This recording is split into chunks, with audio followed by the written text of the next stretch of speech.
ሰላም ሰላም ውድ አድማጭ ተመልካቾቻችን ጤና ይስጥልን፣ እንደምን ዋላችሁ?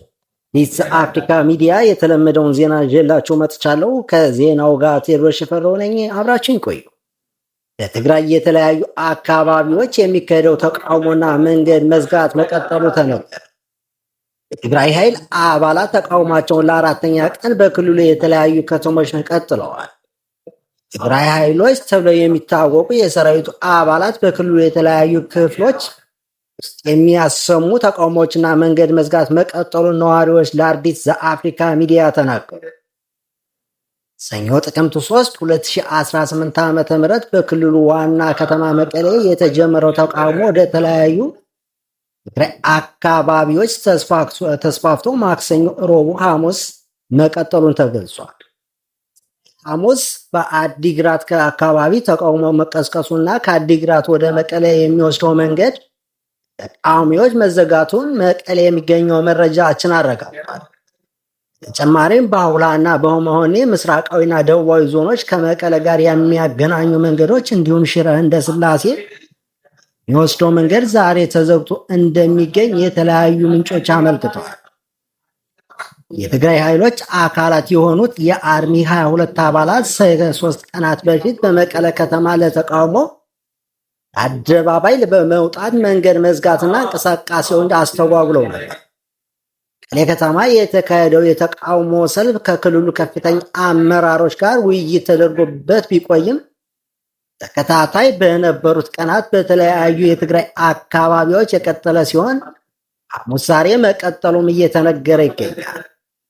ሰኞ ጥቅምት 4 ቀን 2018 ዓ.ም በማዕከላዊ ዞን ደበለት በተባለው አካባቢ ተቃውሞ የነበረ ሲሆን በዚህም ወደ ሐውዜንና የአድዋ የሚወስደው መንገዶች ተዘግቶ ነበር።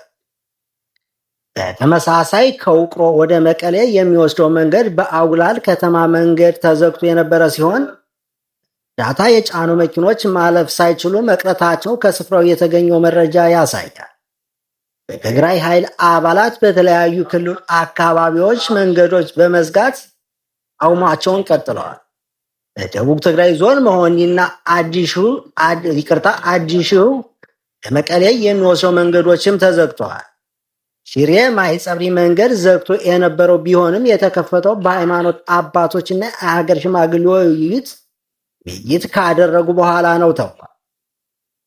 ወታደራዊ ኃይል አባላት ለተቃውሞ አደባባይ ላይ የወጡት ደሞዛቸው በወቅቱ እየተከፈላቸው እንዳልሆነ ጥቅም እየተሰጣቸው ባለመሆኑ ወደ አደባባይ አስተዳደሩ ሲሄዱም ጉዳያቸው ሰሚ አለማግኘቱ እንዲሁም እንደ ታጋይ እንደማይከበሩ በመግለጽ ተቃውሟቸውን አሰምተዋል።